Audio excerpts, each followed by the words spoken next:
안녕하십니까. 연세대학교 보조과 박지만입니다.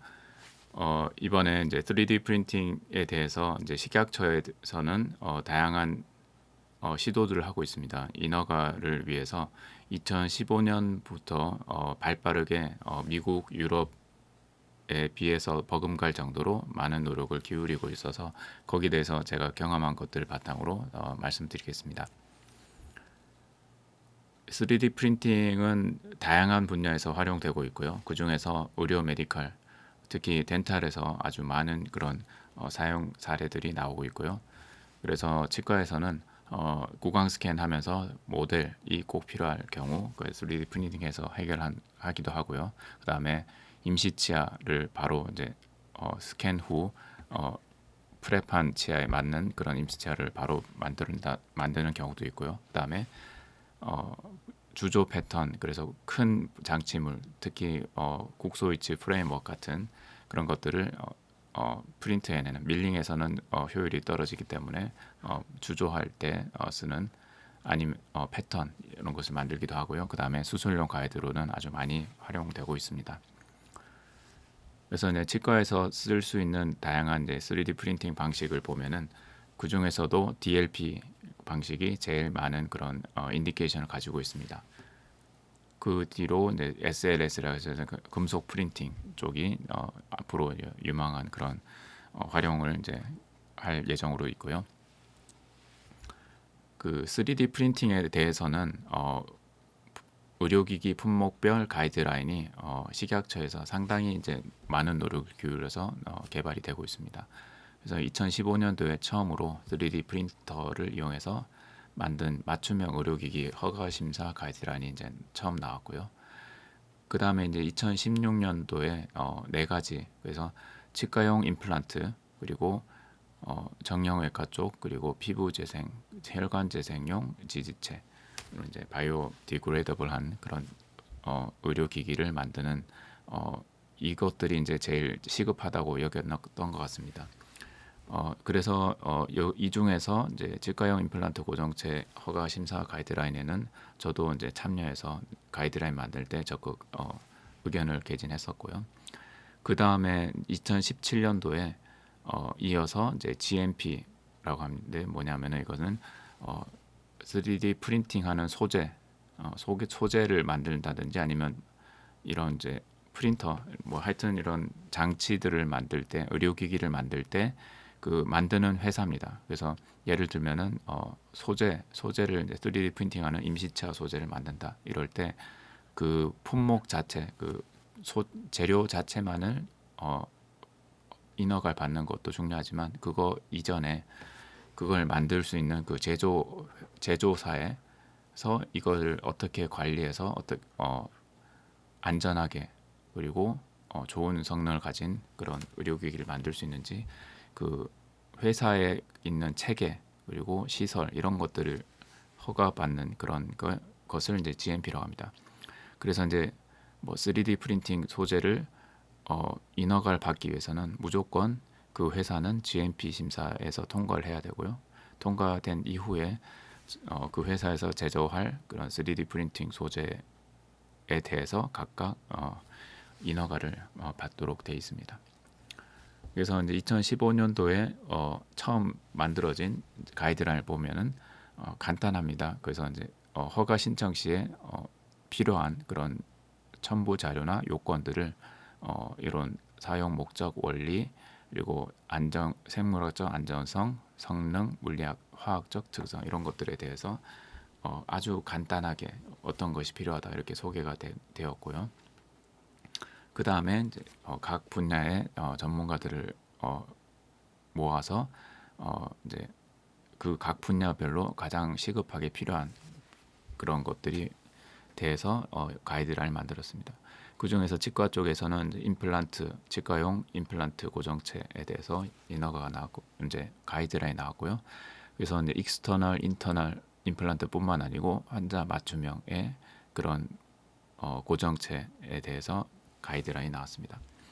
이때 이제 생물학적 안전성에 대해서 기준이 나왔는데, 치과용 임플란트는 이식 의료기기고요. 그 다음에 영구적인 거죠. 그래서 C에 속해서 이 표에 보면은 세포 독성 시험에서부터 이식 시험까지 모든 것을, 그리고 추가적으로 만성 독성 시험과 발암성 시험까지 어, 많은 그런 테스트가 이루어져야 되고요. 그 다음에 통상적으로 만들어져 왔던 그런 임플란트에 비해서 3D 프린팅에서는 이제 자극성 시험이 더 추가가 된, 왜냐하면 이 프린팅한 그 티타늄 표면을 이제 미세 구조 그리고 그 안쪽의 내부 결함 이런 것들을 이제 더 추가적으로 테스트하도록 그렇게 변경이 되었습니다. 요거는 이제 기본적으로 알고 계시면 좋은데요. 인허가를 할 때 1등급 의료기기, 그다음에 2등급, 3등급, 4등급 이렇게 나뉘어져서 어, 받는 그 기간이 다릅니다. 그래서 1등급은 뭐 우리 기곡물 같은 간단한 것들은 여기 표시도 안 돼 있지만은 요거는 이제 의료기기 정보기술지원센터라 해서 식약처가 아닌 식약처에서 위탁해서 그냥 신고만 하는, 신청만 해서 이제 절차만 밟으면 되는 그런 과정으로 들어가게 돼 있고요. 그리고 2등급 의료기기 중에서도 임상 시험이 필요 없는, 임상 시험 자료 필요 없는 그런 것들은 그냥 신고만 하면 되는 기술지원센터로 이제 통해서 되게 되겠고요. 그 다음에 이제 임상 시험 이 자료가 필요한 그런 경우의 2등급 의료기기, 그리고 3등급, 4등급 이제 체내의 삽입형이죠. 이런 것들은 이제 식약처에서 신청을 받도록, 그리고 허가를 받도록 되어 있습니다. 그 다음에 2019년도에 이제 GMP에 대해서 자세한 아주 7가지에 걸친 그런 많은 그런 서류들이 가이드라인에 나왔는데요. 보시면 소재 보시면은 소재 특성, 그리고 소재 만드는 공정, 그리고 이 소재를 만들고 나서 쓰고 나서 재사용 어떻게 하는지, 그리고 안전성 이런 것들에 대해서 그 제조 업체에서 어떻게 관리하고 어떻게 잘 만들 수 있는지 그런 기간을 평가하는 그런 거에 대해서도 가이드라인 나와 있습니다. 보시면은 구매 관리, 그리고 이제 취급 보관, 그리고 사용 공정, 재사용, 그리고 폐기 이런 모든 그런 제조 업체에서 행하는 그런 과정들을 그 기준에 통과하는지를 검사를 하고 있고요. 그것들이 다 통과가 돼야지 개개의 이제 소재들을 만들 수 있는 그런 인허가를 신청할 수 있게 됩니다. 그래서 식약처 2등급 이제 저희가 이제 많이 쓰는 소재들이 다 거의 다 2등급입니다. 뭐 임시치아, 그리고 수술용 가이드 이런 것들이 이제 인체 내 접촉형, 점막 접촉형에 해당되는데요. 그래서 2등급 인정을 받기 위해서는 생체 안전성 평가가 가장 힘든 그런 과정 중에 하나인데, 기본적으로 제일 처음에 세포 독성 시험을 합니다. 저희가 과제를 하면서 이런 소재를 만들고 이걸 판매하기 위해서 인허가를 받은 적이 있는데, 그걸 이제 처음부터 1, 2, 3, 4를 다 하는 것은 아니고 처음에는 이제 세포 독성, 제일 간단한 세포 독성 시험을 합니다. 그래서 아가에다가 이제 이런 걸 세포를 해서 이 이제 3D 프린팅 소재를 넣고 이제 테스트를 하는데요. 그래서 세포가 계속 살아 있고 빨간색으로 남아 있으면은 이제 좋은 거고요. 다 죽고 이제 없어질 때, 그럴 때는 이제 세포 독성이 있기 때문에 그 후에 이제 개선이 돼야 되는 거죠. 이제 세포 독성이 없는 것을 확인하고 그 이후에 이제 급성 독성, 감작성, 구강 점막 자극 시험 이런 것을 이제 하게 됩니다. 그래서 급성 독성은 이제 이런 쥐에다가 이제 실제 주사를 하고요. 주사를 해서 반응이 어떤지 그런 걸 보는 제일 간단한 시험이고요. 그 다음에 감작성 시험은 이제 쥐에다가 쥐의 귀 쪽에 뒤에 귀의 뒤에죠. 죄송합니다. 귀의 뒤쪽에 이런 용출되는 그런 그 액체를 이제 귀 뒤에다가 바르죠. 그리고 이제 알레르기 같은 반응이 있는지 그런 걸 테스트한 거고요. 그다음에 구강 점막 자극 시험은 햄스터입니다. 햄스터 볼 주머니에다가 이 3D 프린팅해서 완전히 이제 완성된 그런 시편을 이제 주머니 속에 집어넣습니다. 그래서 그 주머니를 이제 안쪽을 봐서 반응이 홍반이 생기는가 그런 것을 테스트하는 것입니다. 그래서 이제 임시 치관용 레진 그리고 서지컬 가이드 재료 이런 두 가지 소재는 이런 테스트를 거치게 되어 있고요. 그래서 그런 기준은 2007년도에 나온 의료 연구의 생물 안전성 평가에 준해서 이 과정을 거치게 됩니다. 이런 이제 순서들을 거쳐서 이제 테스트를 하게 되고요. 실제로 제가 이제 한국형 국내에서 만들어서 치과용 3D 프린팅 장비와 그리고 인상 모델, 주조 원형, 수술 가이드, 임시차 이런 네 가지의 소재 개발하는 그런 산업부 과제를 한 적이 있는데요. 그 결과물인 네 가지 소재에 대해서 그 중에서 이제 인체에 들어가는 수술 가이드, 임시치아에 대해서 식약처 인허가를 받게 되었습니다. 그 과정에 대해서 한번 설명을 드리겠습니다. 그래서 아까 보여드렸던 그런 KS 그 가이드라인에 보면은 이런 카테고리 분류표가 있고요. 그래서 세포 독성, 감작성, 자극성, 전신 급성 독성. 요거는 이제 기본적인 테스트가 되고 그거에서 추가적으로 아급성, 독성, 유전 독성, 이식 이런 만성 독성, 발암성 이런 테스트를 이제 추가적으로 하게 됩니다. 그래서 아까 이제 네 가지는 설명을 드렸고요. 나머지들은 실제로 테스트할 수 있는 방법이 그렇게 마땅치가 않고요. 이것은 보통 이 시험 기관에서 시험 센터장님이 이제 저희가 테스트 받을 그 소재에 대해 원 재료들에 대한 MSDS 서류를 다 갖다 드리면 그걸 기반으로 문헌 조사도 하고 이렇게 판단을 자체적으로 해서 BSA라는 보고서를 만들어 줍니다. 그래서 그 시험 센터장이 발부한 BSA 보고서를 제출함으로써 이런 테스트를 대체하는 그런 과정으로 되어 있습니다. 실제로 가이드 재료, 임시 치관용 레진 재료를 테스트했던 그런 내역이었고요. 그래서 이제 세포 독성 시험은 이런 음성 대조군, 양성 대조군, 시험군 이런 걸 해가지고 빨간색에 표시가 이제 세포가 살아 있는 거죠. 이렇게 세포가 다 살아 있도록 세포 독성이 없음을 평가를 먼저 해야 됩니다. 그 다음에는 급성 독성 시험을 하게 되겠고요. 그래서 체중 변화 이런 것을 확인하게 됩니다. 그 다음에 구강 점막 자극 시험은 보시면은 이제 상피, 백혈구 침투, 혈관 우렬, 부종 그리고 이제 홍반과 가피 형성 이런 것들을 이제 그 볼 주머니의 그 피부에서 나타나는 점막에서 나타나는 반응을 보고 평가를 하는 거고요. 감작성 시험은 귀에다가 이제 그 용출 액체를 발라가지고 자극 이런 지수들이 있어서 그 지수들에 맞춰서 자극을 이제 평가를 하게 됩니다. 그것뿐만 아니고 이제 물성 테스트도 있는데요. 그래서 성상, 용량, 포장 시험 이런 게 있습니다. 그래서 성상은 이제 투명한 용기에다가 담아놓고 뭐 이물질이 찌꺼기 같은 거 없는가, 그리고 용량은 그 용기에 정량이 들어있는가, 무게 같은 거를 보고요. 그다음에 포장이 적합하게 돼 있는지, 뭐 그 바깥에 라벨이 잘 정확하게 표시가 돼 있는지 그런 것을 평가합니다. 그 다음에 또 이제 물성으로서는 색깔이 중요하죠. 임시치아에서는 색깔이 중요해서 색일치성 그리고 안정성 테스트를 하게 되었고요. 그 다음에 물을 머금고 흡수를 해서 막 커진다든지 아니면은 용출물이 생긴다든지 그런 것들을 이제 테스트를 합니다.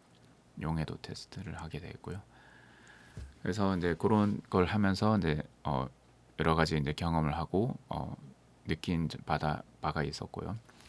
그래서 이제 식약처에서 이제 이런 자문도 드리고 뭐 이런 과제도 하고 하다 보니까 식약처에서 저한테 연락이 와서 미국 식약처하고 이런 커뮤니케이션을 할 일이 있는데 그 중에서 이제 3D 프린팅이 한국 식약처에서 열심히 하는 그런 테마다 보니까 미국하고 이제 대화할 때 그런 주제로 좀 질문도 하고 그런 토의를 한번 하는 기회를 가지고 싶다. 그래서 예상 질문을 좀 만들어 달라고 하셨습니다. 그래서 제가 이런 몇 가지 평가 기준 등 이런 고려 사항들을 한번 만들어 보았는데요. 그래서 실제 조사했던 내용으로는 이제 유럽에서는 의사의 처방전만으로도 허가가 됩니다. 그래서 주문 제작 기기를 프린트할 수 있게 되는데 그래서 이제 안전성 문제가 있었죠. 반면에 이제 미국의 FDA에서는 이런 이제 510K라는 그런 기준으로 이 기존에 이제 허용되는 의료기기와 비교하는 그런 과정이 있어서 그 당시로는 가장 발전적인 형태다 이렇게 판단이 됐었고요. 그러면서 말문을 꺼내서 저희가 이제 그런 장비 소재 개발하는 컨소시엄에서 연구를 해본 결과 느낀 점을 얘기를 했었습니다. 그래서 현재 인허가 받을 때 인증 시에 완전 중합된 소재를 가지고 이제 평가를 하기 때문에 회사에서 이제 완전히 이제 종합을 하고 나서 이제 안전성 테스트를 하는 거죠. 그런 것과 실제 임상에서 사용할 때는 충분히 종합되지 않은 조건에서도 테스트가 사용이 될 수 있기 때문에 이제 장비 프린터뿐만 아니고 그 후경화 장비 이런 것도 세트로 같이 테스트를 해가지고 평가하는 것이 필요하다. 뭐 그런 의견을 주었었고요. 그 다음에 프린팅 결과물에서 생체 적합성 문제를 이제 얘기를 했는데 실제 문헌들을 이제 조사를 해서 얘기를 했었습니다. 그래서 SLA 같은 그런 레진 가지고 출력했던 그런 결과물을 이제 삼출물을 이제 만들어서 삼출액을 급성 독성 실험을 했더니 안전하지 않은 용출물도 분석되었고 그런 결과가 나타났고요. 그다음에 지브라피쉬라는 그런 그 종의 엠브리오를 이용하면은 독성 시험을 할 수 있습니다. 그래서 그걸로도 했을 때 후경화하기 전에는 안전하지 않은 그런 결과를 보였고 후경화하는 방법에 따라서도 그 반응이 달랐다. 그런 것들이 있어서 생체 적합성 문제는 아주 중요하다 이렇게 얘기를 했었고요. 그 다음에 3D 프린팅 작업 종사자도 이제 인체 유해성이 있을 수 있다. 그런 문제가 있을 수 있다 했고요. 그래서 FDM 프린팅 할 때는 가스나 입자들이 방출된다고 보고가 돼 있고 그 다음에 다른 이제 폴리젯 이런 방식도 적은 양이긴 하지만 분진이 발생한다. 이렇게 환기 시스템이 필요하다. 이렇게 보고가 되었습니다. 그 다음에 3D 프린팅 결과물에서는 강도와 정확성에 대해서 층간 결합에 대한 문제를 제시했고요. 그 다음에 정확도에 대해서 ISO에서 이제 제정이 되어 있습니다. 그렇지만은 저희가 정밀하고 작은 그런 직화 보철물에서는 그 정확도를 이런 기준으로는 반영하지 못한다 이렇게 주장을 했었고요. 그래서 이제 그 종합을 해보면은 식약처에서 3D 프린팅 의료기기 평가 기준이 아직 체계적으로 잡히지 않았을 때는 그 수술용 가이드가 이제 1등급으로 신고만 해서 통과됐던 그런 시절이 있었는데 최근에 이런 후경화 조건 이런 것들에 대해서 미경화된 그런 것들이 위해를 줄 수 있다. 그래서 2등급으로 모두 인허가를 받도록 되어 있고 그 다음에 소재만이 아니고 3D 프린팅 장비 그리고 후경화기 이런 것들도 같이 묶어서 심사를 받는 것으로 이제 점차 변화하고 있습니다. 그 결과 2019년 얼마 안 됐죠. 2019년 12월 달에 임시 치관용 레진 그리고 서지컬 가이드의 심사 가이드라인이 나왔고요. 이것은 저희 연세대에서 재료학 교실에서 많은 역할을 하셨고요. 그래서 보면은 프린터뿐만 아니고 광경하기도 같이 이렇게 그 기술 문서에 써서 제출하도록 되어 있습니다.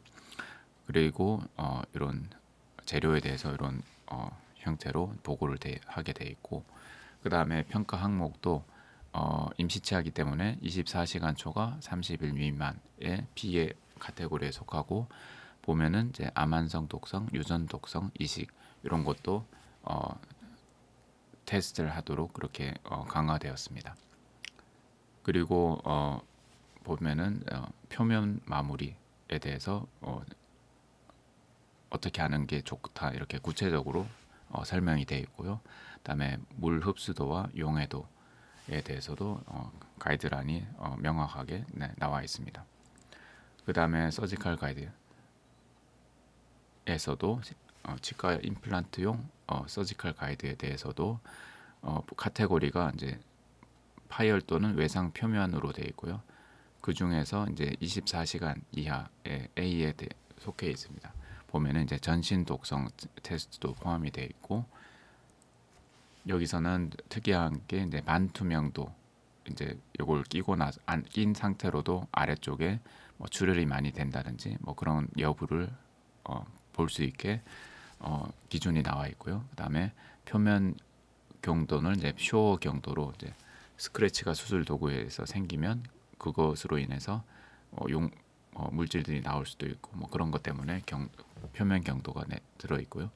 그다음에 정밀도에 대해서는 현재 치과용 ISO TC106 치과 총회에서 구강 스캐너 표준에 보면은 네 가지 구를 이렇게 위치시키고 그 구 사이의 거리를 측정해서 평가하는 그런 시험법이 있습니다.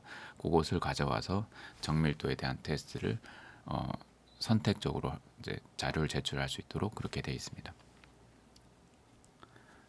그 다음에 마지막으로 이제 3D 프린팅 기술의 이해라고 해서 파트 1, 2, 3 해서 이제 식약처에서 다양한 이제 안내 자료들을 배포하고 있는데요.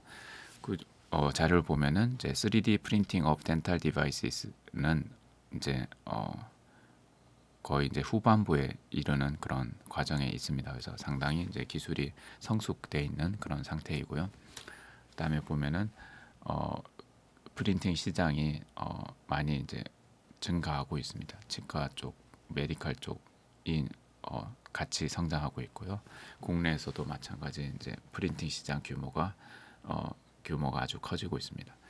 그래서 근데 정부에서는 3D 프린팅을 의료에서 활용하는 그런 분야를 네 가지로 구분하고 있습니다. 그래서 산업부 이런 데서 과제를 만들 때 이런 네 가지를 구분해서 이제 과제를 내려고 하고 있고요.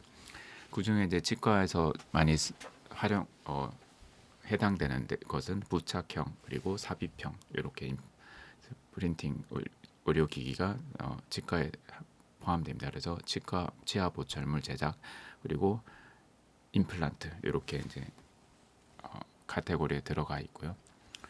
좀 참고로 한다면은 ISO에서 이제 표준을 만들어서 이제 여러 가지 노력들을 하고 있고, 현재 6가지 표준이 나와 있고요. 그다음에 프린팅된 의료기기의 평가를 위해서 이런 것들을 기준을 보고 있습니다. 마지막으로 3D 프린팅이 이제 GMP를 받은 그런 제조 업체에서만 만들 수 있게 지금 현재 제도는 돼 있는데, 그렇지만 의료 현장에서는 직접 프린트를 해서 만들어서 활용하는 그런 것들이 필요한 경우가 많습니다. 그래서 이런 이제 전문가에서 협의체에서 이런 것들을 이제 검토를 해 왔었고요. 그 다음에 환자 맞춤형 의료기기 신속 사용 제도라고 해서요. 이것은 기존 그런 허가 범위를 벗어나서 의료기기를 써야 되는 그런 경우에 변경 허가를 받아야 되는데요. 원칙적으로. 그렇지만 이제 의사의 재량하에 신속히 사용할 수 있도록 허용이 필요하다. 그래서 이제 논의가 되어 왔고요.